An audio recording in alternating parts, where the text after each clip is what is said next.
פרשת בראשית, אנחנו רוצים תעבור במים כעני ונערות לא ישטפוך, כי תלך במו אש לא תכבה ולהבה לא תבער בה. רבותיי, זה דברים, נשמעים פה דברים בלתי הגיוניים מעל הטבע, אבל למעשה השתבח שמו לעד, חשנו את זה על בשרנו.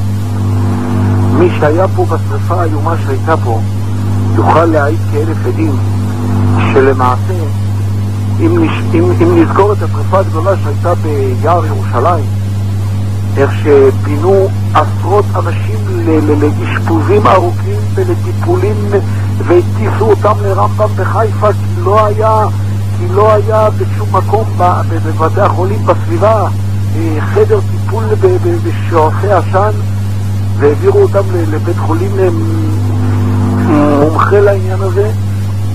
ולמעשה שם השריפה הייתה שריפה של עצים ולא שריפה של פלסטיק, ולמעשה שם זה היה הכל פתוח. מי ששכב על הרצפה יכול להינצל מהעשן האיום שהיה שם בשריפה, והכל פתוח, הכל באוויר הצח. פה אנחנו טיילנו בתוך ענן שחור שלא ראינו אחד את השני במרחק של 10 סנטימטר.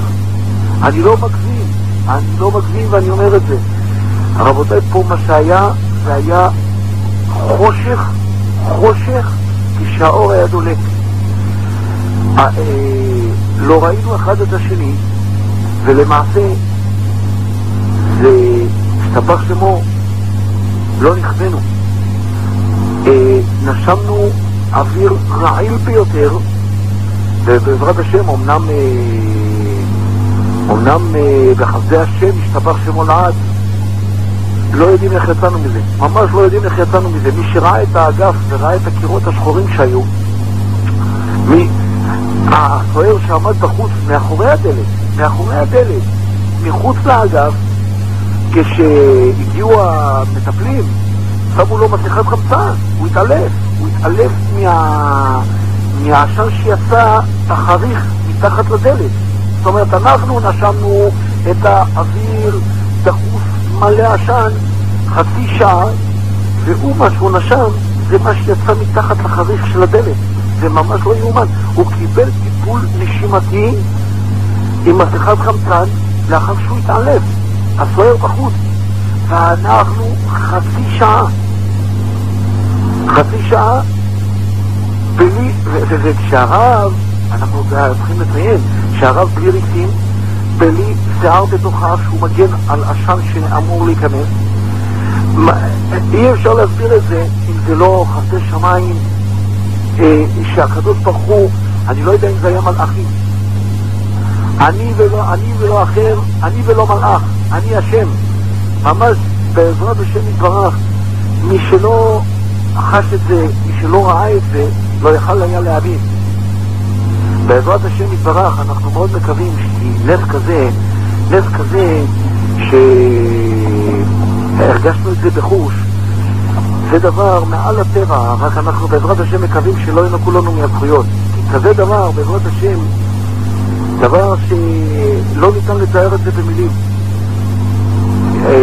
למעשה יעידו על זה 1000 עדים מהתמונות שצילמו פה, וכשהמזגן פלט את הגז הרעיל, הרי המזגן הוא מוזן בגז, אז אם נוסיף לזה גם את הגז וגם את הרעל שיצא מהפלסטיק, אז הרי למעשה כשהם פתחו את הדלת הם חשבו לראות פה גוויות, כי יש להם טלוויזיות בחוץ והם ראו את המצב, והם לא ראו כלום כי הם ראו חושך.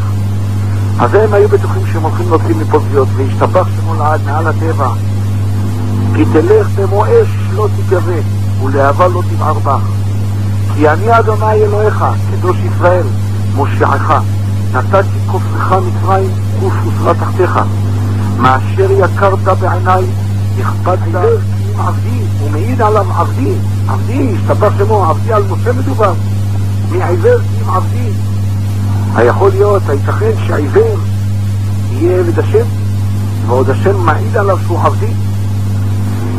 השתבח שמו לעד. השבוע כשהיינו במרש, אחרי שהעבירו אותנו מהפוגרום שהיה לנו פה, אחרי השריפה האיומה שהייתה פה, למעשה העבירו אותנו למרש להשגחה רפואית, אז הם ניסו להצר את צעדינו.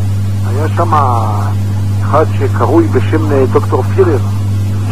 השם הוא נקרא פילר, אבל למעשה השם האמיתי שצריך להיות לו זה הפירר, אותם שמות שידועים לשמצה. הוא ניסה להצר את צעדינו בגסות רוח, ניסה להפריע ולהציק מנהל המרש. אז היות ואנחנו בעזרת השם בני מלכים, לא הסכמנו לתנאים שלו. התנאים שלו היו קשים מנשוא. אמרנו, רבותיי, תחזירו אותנו לאיילון, לאגף הכי שמור, אבל לא מסוגלים להיות פה, כי זה יכול מרש, אבל זה תנאים תת אנושיים.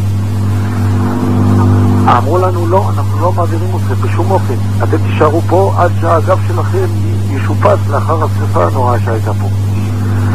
טוב, סבח למור, המורי הסביר שאצלנו הדברים מתבצעים אחרת ממה שהם רגילים בשבת.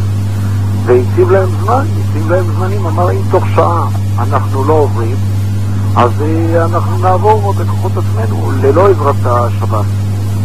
וכך היה, לאחר שעה של אולטימטום, העמסנו את כל הציוד שלנו על מיטות על גלגלים, והפכנו את המיטות לעגלות, העמסנו את כל הציוד שלנו, והתקרבנו לכיוון המעלית, הירידה במרש.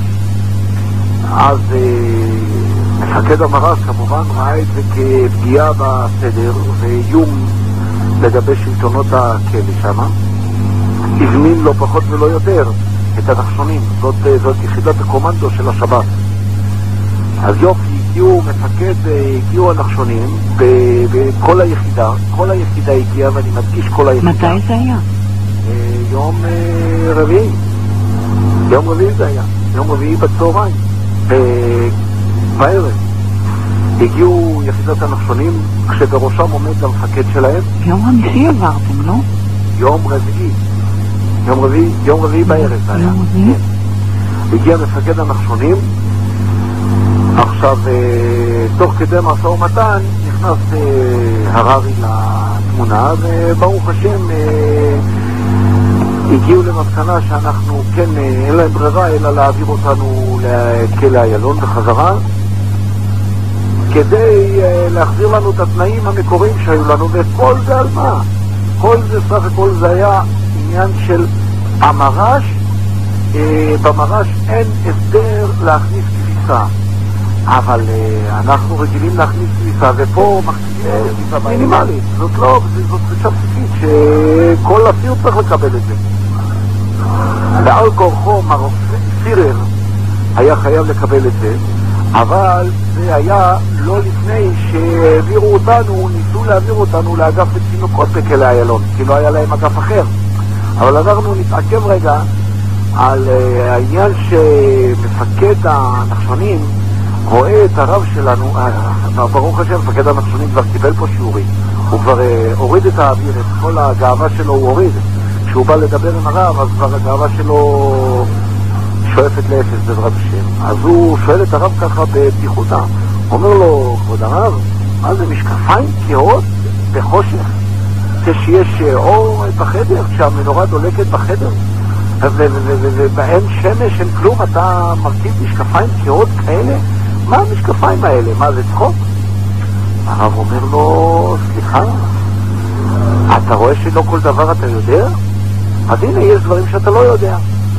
הרב שואל את מפקד הנחשונים, הוא שואל אותו, תאמר לי, פה עוברות החיות שעובדות פה במרש? הוא אומר לו, כן, עוברות החיות. נו, אז מה?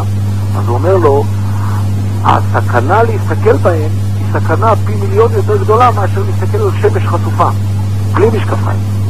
השמש היא בריאה, הבעיה זה הפריצות שיש פה ברחוב, הפריצות שיש פה במרש. ברוך השם, באזור האגף שלנו הם לא יזו להתקרב, אבל לקראת המעלית, לקראת סוף הפרוזדור, אז הם כן היו מגיעים, כן היו מטפלות בחולים. עכשיו השתבח שמו לעד, כשאני קורא, אז הוא אומר לו, הרב שואל אותו, אתה יודע מה? כך תסתכל. אתה רוצה להסתכל מה רואים מהמשקפיים האלה? הוא מוריד את המשקפיים, מוסר את זה למפקד הנחשונים. מפקד הנחשונים אומרים, הוא אומר לו, אבל לא רואים כלום. זה כמו שאתה הולך עיוור, חס ושלום. לא רואים שום דבר. מה שמפקד הנחשונים אמר, שהוא הולך כמו עיוור, השבת התברר לי, אמרתי, אולי השתבח שמו לעד, אולי כמו זה כתוב, אולי זה פירוש הכתוב, מי עיוור כי אם עבדי? מי עיוור כי אם עבדי? מי עיוור כי משולם? שהולך עם משקפיים כאות כדי לא לראות את הפריצות. והעיוור כעבד אדוני. זאת אומרת, הוא עושה את עצמו עיוור כדי לעשות את רצון השם, כי הוא עבד השם. השתבח שמו לעד.